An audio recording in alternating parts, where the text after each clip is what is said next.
back to another episode of Balancing Healthy, you guys. Today I'm going to talk you all through a little bit of the BTS behind the scenes of how I do programming for clients, how intentional I am with clients. And the reason I want to talk about this is because I think a lot of the time people go into the gym, and if this is you, like I get it, like I did this too, but a lot of people go into the gym really thinking like they need to know everything. And I find that I still often will have these moments, like as a personal trainer, I have been for 3 years, and I still have moments of like, I need to know everything, or I'm nervous to try something new, or like, what if someone thinks I look silly and like all that kind of thing. And I just want to kind of give you the insight of behind the scenes, kind of like behind my brain about the way that I do it. So my client, no matter where they are at, they always feel really safe and seen and heard, and they don't feel at like I really minimize the nerves and the stress and anything about stepping into the gym because it's fucking scary. And like I always say this, like I didn't come out of the womb knowing how to go to the gym. I didn't do it at all during any of my school years, not during my teenage years. I didn't set foot in a gym until I think I was 20. And yeah, it was just really, really scary. I've had a whole journey on that. I think I've done episodes on it in the past. If you want me to do one on it, let me know about my whole gym journey. That's kind of led me to where I am today. But for today, I just want to talk to you guys a bit behind the scenes. Before I dive into that content though, I want to share with you, I put together an ebook as well, so you can actually get a little look into how I train, how I coach slash write programs. So this ebook, completely free. It's not gonna be around forever, so you'll have to message me on Instagram if you want it. But I put together an ebook of it's got 6 very macro-friendly recipes, budget-friendly, high protein, all the kind of things that I'm all about. And it's also got 3 workouts in there, so you get a whole week of workouts that you can use over the next couple of weeks over Christmas. If you just, I don't know, if you go away, you just need a program to follow, like you've got a whole workout, a whole week of workouts in there. You've got a lower and upper and a full body workout. You've got the sets and the reps and everything as well. So you can use that to your heart's desire. So if you would like a copy of that, like I said, it's completely free. There's no obligation for anything else.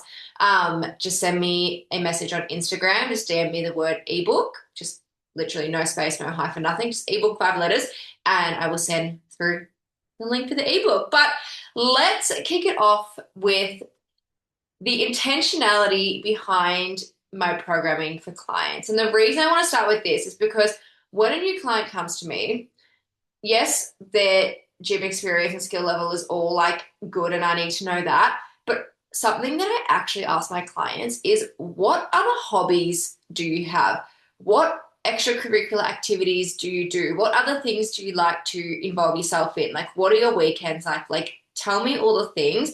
And you're probably thinking like, why would you do that for a gym program? And it's because I'm really big on pulling people back. And yes, people like I want my clients to be I want everyone to be going to the gym. I want my clients to be going to the gym. I want them to be feeling good, feeling strong, all the things.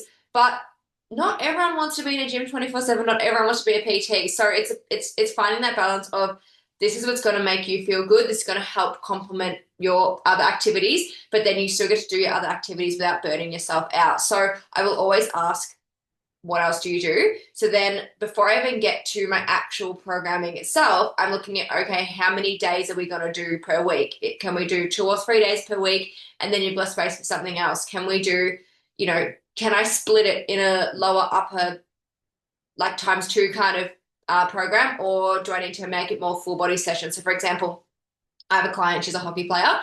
So during the season, we started with 2 full body at home sessions a week. She hasn't really done heaps in the gym as well, because she was already training twice a week for hockey and then playing a game of hockey on the weekend as well. So she had a lot on, and like I've known this client, I actually went to school with her. So like she's been a hockey fanatic for years. Like she loves it.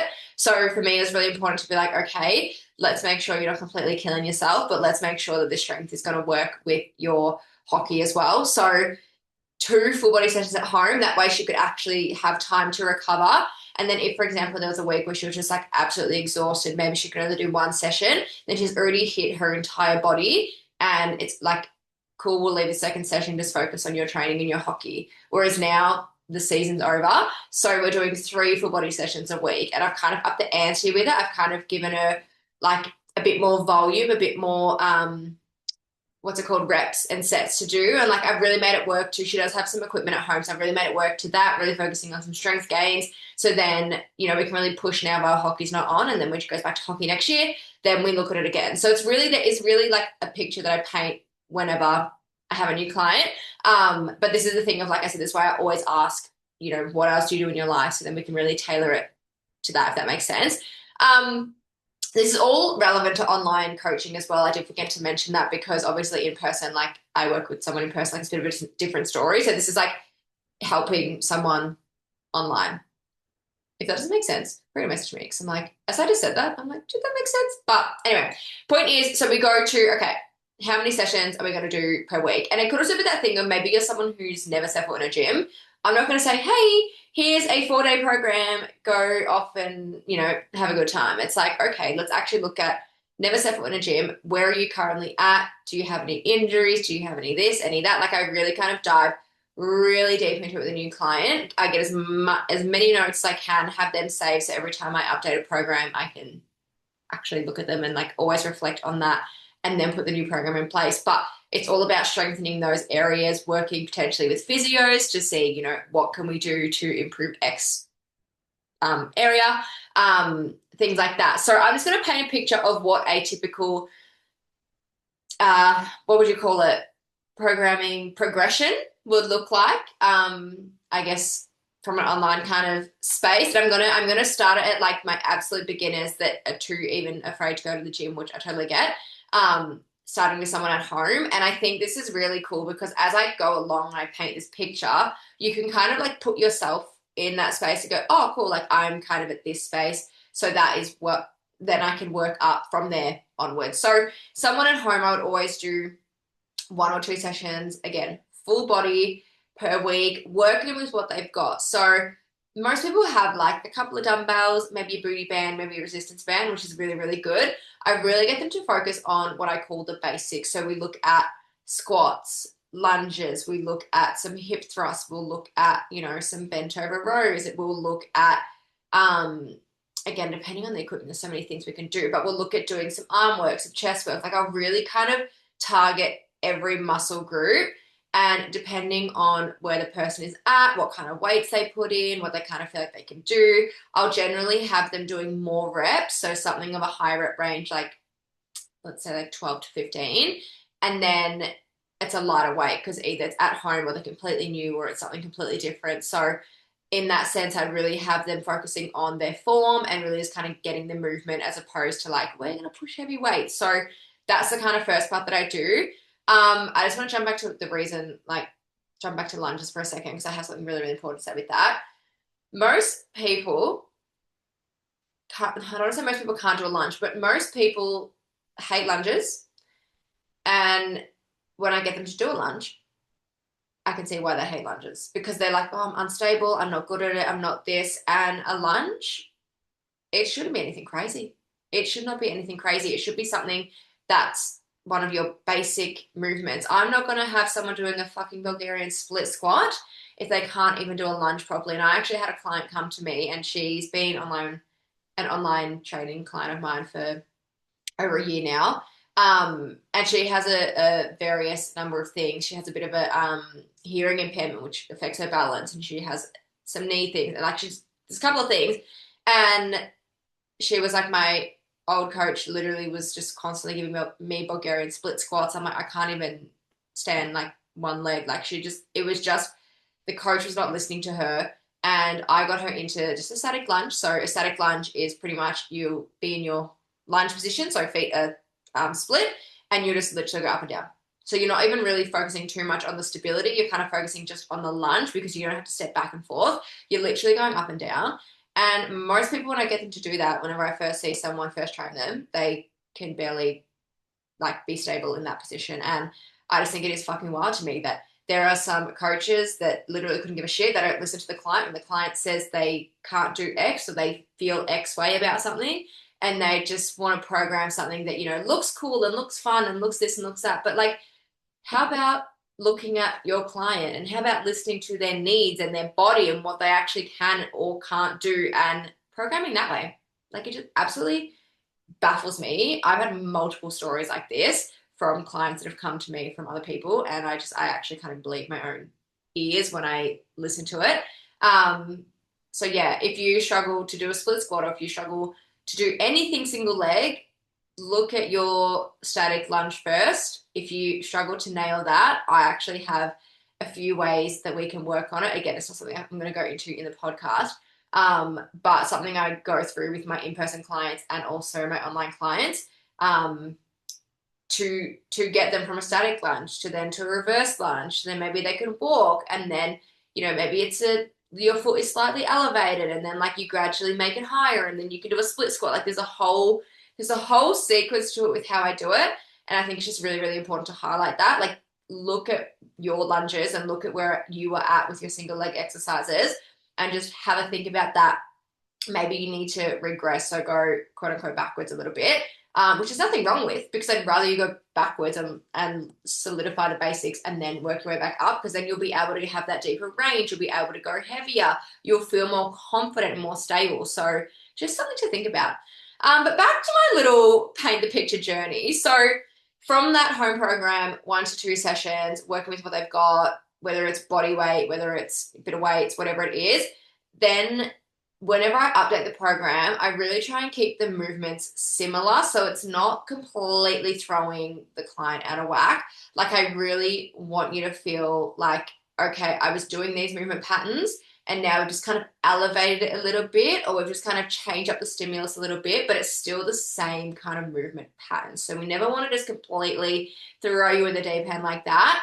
Some people from there will then move to the gym. Right, so if I've got someone that's moving to the gym, which is very exciting, I will generally keep, again, the same movement patterns, and I'll try and keep it really to the same part of a gym. I've been to many gyms now over the years, just because I've moved so many times, and generally a lot of gyms have the same kind of, not setup, but like the areas are very like set up similarly. So there's usually a functional area, usually obviously all the dumbbells are together, and they might be near squat racks, but we're not going to go to squat racks yet. But like the way that things are set up, I really try and think about that as well. So my client is not having to do one exercise and then move all the way over there and then do that and then come back. And then like, there's like nothing worse than when I see people supersetting like 3 machines. 3, I said 3. Supersetting 2 machines and like just hogging it for like 10, 15 minutes. Like I personally think that's just the worst gym etiquette ever. So I will never program like that. I'm very cool. It's the people pleaser in me, but I'm very considerate to others. So yeah, that's how I program. So anyway, I'll have my clients when they first move to the gym. Again, very similar movement patterns. We'll keep a squat of some sort. We'll keep a lunge. We'll keep those basic movements, but they can just kind of get used to the feel of the gym. So generally, it's going to be more dumbbell work, maybe some machines, like maybe like a leg press or something, depending on where they're at, just to kind of keep it, like I said, very similar movement patterns. And then when we go to update the program again, then I might add in like a few other machines, or I might add in a cable, or I'll start to add in something else. So it's like now they've had the time in the gym. They've been able to look around the gym. They've done the same program for 6 weeks or so, and then they've seen the gym. They're getting more comfortable with it. Now we can start to elevate it a little bit. And every time we get a new program, you're going to feel nervous. I actually still feel nervous, and I don't know why. I think because I don't write my own, so I get nervous when it's like, oh, I have to change up my routine now after 6 weeks. So yeah, after the 6 weeks, update it. Like I said, we start to add in a little bit more, and then depending how the client's progressing, then I'll update it again. And maybe now we can use a barbell for something, like, and it might be something more quote unquote simple, like a Romanian deadlift, as opposed to like, a heavy back squat or something like that. And that might be the first progression to a bar. Typically as women, we are stronger in the lower body than the upper body. So typically we might be at dumbbells for upper body for a little bit longer. So it's really about like me looking at the data that the client has put in, what weights they've been doing. I can see, okay, they might be able to go to a barbell next. So then I might say go to a barbell. So for example, let's say a bench press. Say, they've been doing dumbbell bench press, and they've been using, let's say, 8 kilo dumbbells, and they've been doing 12 reps at that. Then that makes me go, okay, they'll be ready to use the bar soon. Because even though you think, oh, 8 kilo dumbbells, they're going to a 20 kilo bar, that's 8 kilos in each hand. So that's quite heavy. Whereas when you go to the 20 kilo bar, the weight is across the bar, like it's not in one hand, like it's spread out evenly. You can grip the bar a bit better. It's more stable. So generally, like from those dumbbells, you can go up to that bar. I often say it with my clients in person because we have a 16 kilo bar. If they can do their 6 kilo bench press, so 6 kilos in each hand, and they can do that really quite well, I will then progress them to a bar, and I see the fear in their face, and I see it. And I go, it's okay. I said, trust me. I said, I know this bar is 16 kilos and it sounds a lot heavier, but we'll do it. I'm standing behind you. I'm spotting you. I've got you. I'll support you. And they're like, yep, okay, cool. Like, let's give it a go. Then they start using the bar and they're like, oh, it's actually not that bad, is it? And I'm like, no, it actually feels lighter, doesn't it? Because it's more evenly spread and you're feeling more stable because you're holding a bar as opposed to a heavy dumbbell in each hand. So yeah, depending on what it is would depend on how I move people along, how I kind of progress them along. So I feel like a lot of the time, I've kind of wrapped up my progression journey now, but I feel like a lot of the time, again, we get so nervous and so scared because you see so much on social media about people doing some really fucking funky looking exercise and it looks really cool. And like I had a client yesterday, she's like showing me this, I had her in person and she showed me this humans workout on Instagram and she's like, I want to be able to do this. And I was like, cool, but like we need to actually progress you to that. Like we can't actually go and do that yet. And it's such a big thing of like Instagram workouts looking a certain way and like people just want to look really cool when they post their workouts. But like, what about the basics? Like no one posts the basics and no one posts the good, like the basics they do really, really well. And maybe I need to start doing that more. But I, again, like I said, don't like to be too in the way in the gym. So I'll film like something if there's no one there, but I won't film a lot in the gym just because I don't want to inconvenience people. I don't want to put my tripod in their fucking way. Like I don't want to, have them in the background of my shots. Like I'm just very like, let's be a bit considerate of other people because people are in the gym feeling terrified and it's so normal. And, we don't want to just be shoving shit in their face. But anyway, that is how I progress people. I'll do a quick recap so it's like fresh in your head. So we might start at a home program, 2 full body days a week. And then we might move to, depending on where they're at, we might move to the gym then. Again, we might keep it a full body because doing the full body is just really good for recovery because you're not completely smashing your lower or smashing your upper in one session. Like you're doing kind of the whole thing. So it's good for recovery. So then, yeah, like I said, we'll move to the gym and maybe do 2 full body sessions a week. Then we might go the next program, okay, we're really consistent, feeling really good. We might then go to 3 sessions a week and it might look like a lower and upper or a full. Again, depending on the client, depending on what you're doing, what hobbies you've got, all the other things on, it might even be 3 full body sessions a week. And then I like that. So then I generally don't have anyone doing more than 3. I have some people that do 4 sessions a week, but that 4th session is kind of there as like an extra session. Like that, like no one's really doing 4 sessions consistently every single week. It's because life is busy. It's because there's so much going on. And I really want people to feel like I want my clients to feel like they can actually, go to the gym and not feel overwhelmed and overstimulated. And then they can still have their fun. And then they can use, potentially it comes to Saturday. You're like, oh, I've done my 3 sessions. What can I do today that's a bit more fun? Like maybe it's like go for a swim or go for a run or go to a dance class or like, you know what I mean? Like it's like, how can we bring the fun in the movement without feeling like, oh my God, I need to train 3, 4, 5 days a week. It's like 3 is good. Anything else is extra. You can go back to the gym if you want. You can do your own kind of made up session, like have a bit of fun with it. But I never want anyone to feel like they have to do 4 sessions every single week. It's like actually just look at your life and look at what you can do and then go from there. So anyway, I think I just went on a tangent. So home to gym and then gym, maybe increase the sessions. We go from dumbbells to dumbbells and some machines to then maybe add in some cables to then maybe add in the barbells depending on where the client is at. So it's really like it's a particular journey that I paint for the client and I'm very, very intentional with my programming, which is why I've spoken for, I don't know how long the podcast has been running for. I think 20 minutes I've been recording. But yeah, that's why I've spoken for that long because it's really one of the most intentional things that I do as a personal trainer. And I wish there was more trainers that did things this way, but you know what? It is what it is. I'm just going to do me.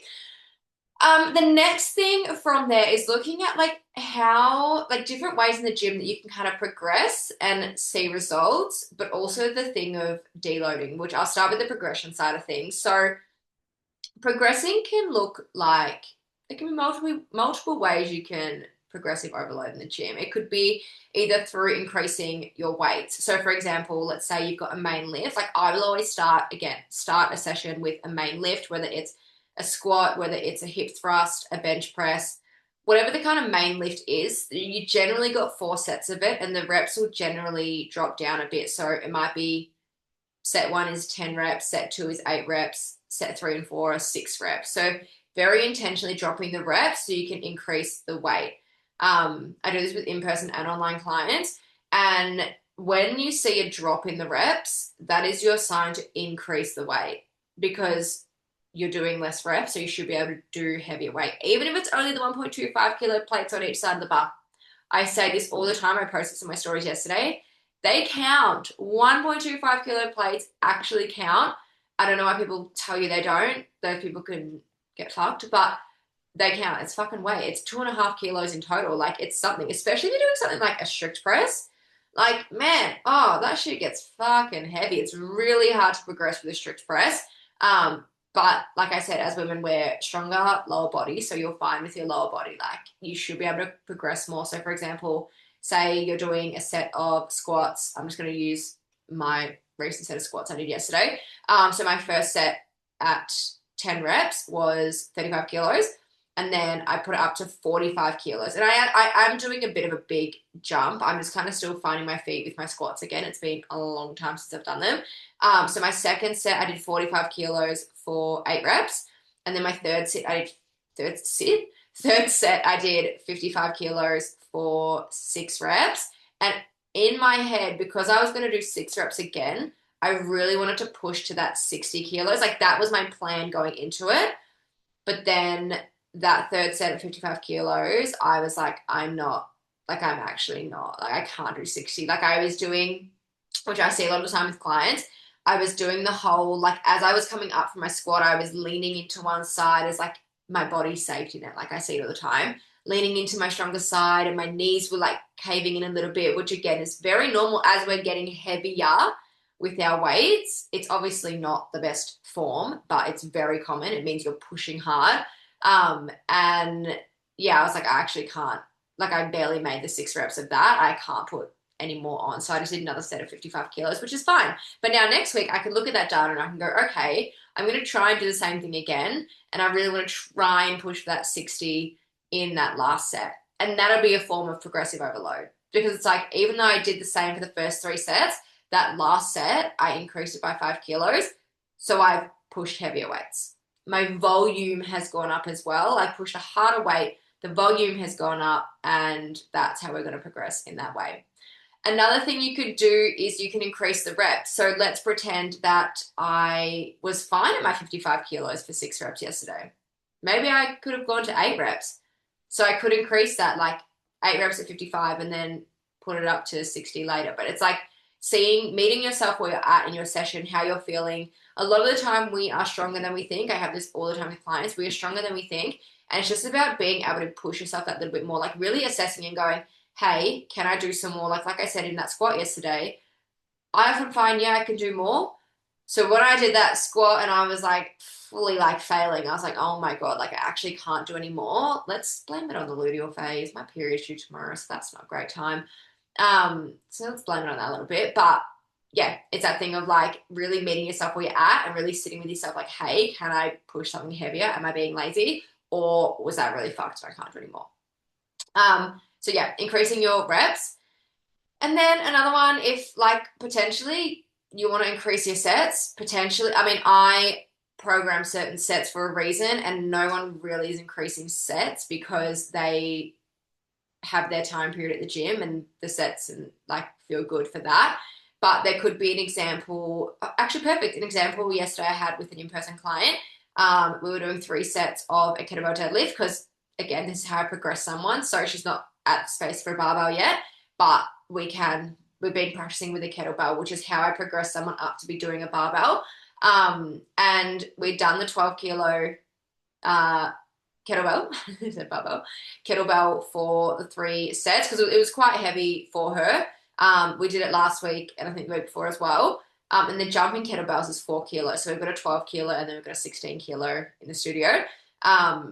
And I was like, actually, I'm really quite happy with this third set of your deadlift. So I actually then decided we had some extra time in the session. So I actually went and grabbed the 16 kilo and I was like, let's try this. It's a fourth set. We don't usually do a fourth set, but let's try it. Let's give it a go. Like, let's spend the time doing that. And so instead of being like, oh, no, we'll try it next week, we spent the time using that 16 kilo kettlebell and looking at her form and like giving little tips and tweaks and all the little things.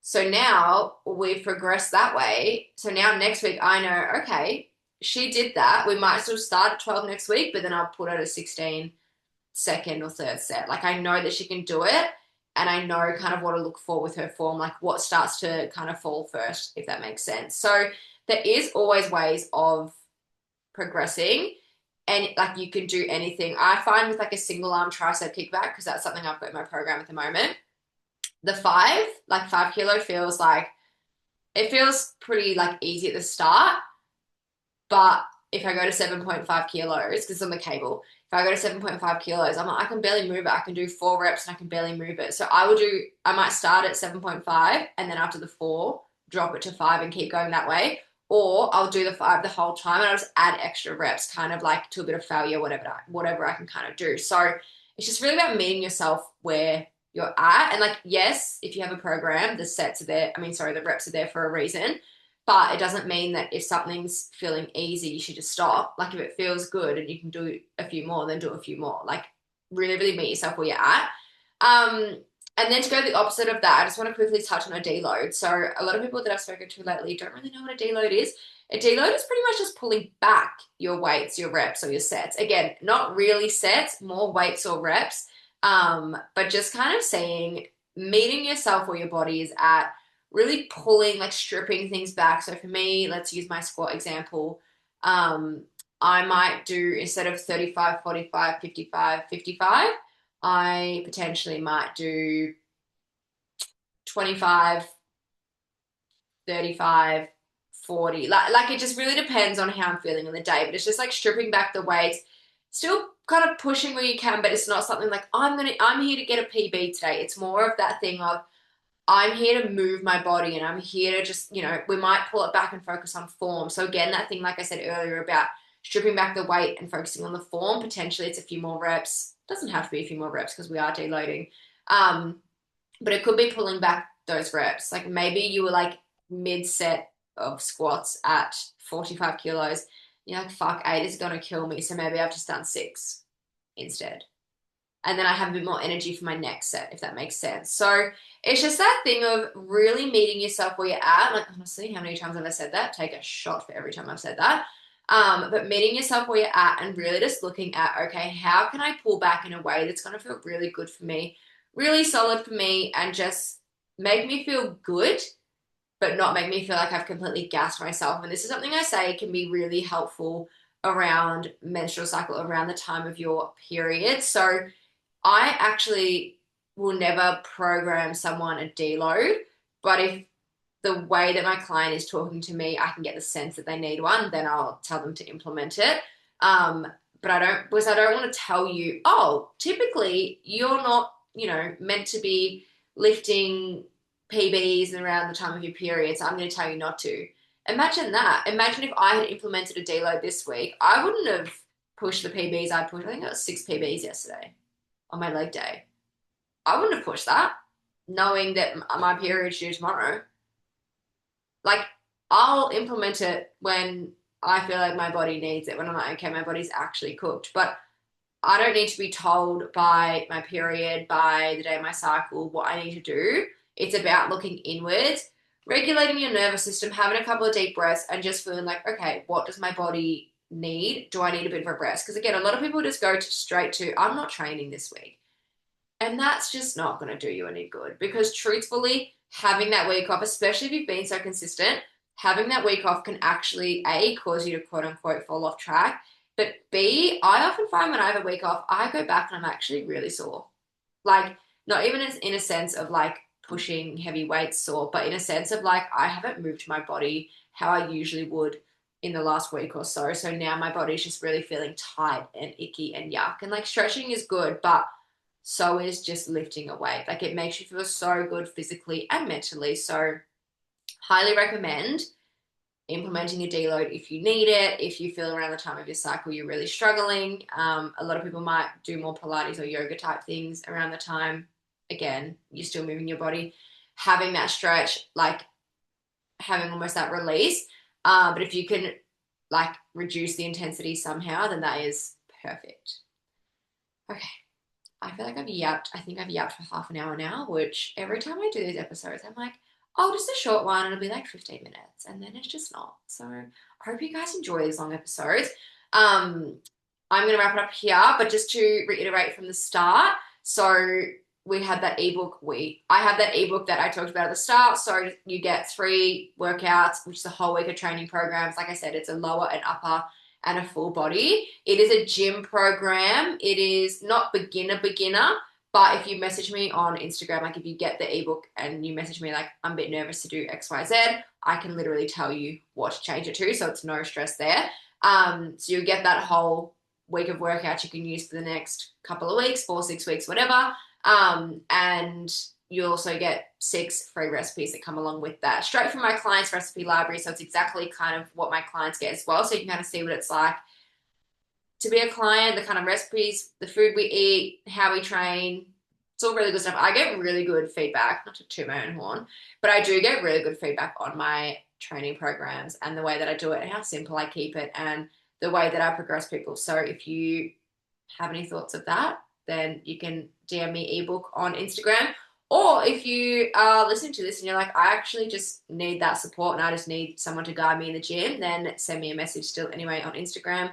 Or you can comment below, comment your Instagram handle below, and I will reach out because I do offer a training subscription, which is just like me running the training program with full like I was gonna say full logistics. That doesn't make sense. With full what's the word? Access to message me, send me form videos. It's personalized. It's all the things that we need. And it will literally go through that process that I've literally spoken about today. So if you're like, cool, yep, I need that support in the gym, send me a message and we can chat from there. But otherwise, I'm going to love you and leave you again. As always, if you enjoyed this episode, let me know in the comments. Make sure to follow us along on Spotify or YouTube, wherever you're watching the episode. If you are on Spotify, I'd appreciate it so, so much if you give us a rating or a review, just because then it lets me know that we're doing well and we're having a good time. So, yeah, I'm going to love you and leave you guys, and I'll speak to you in next week's episode. Bye.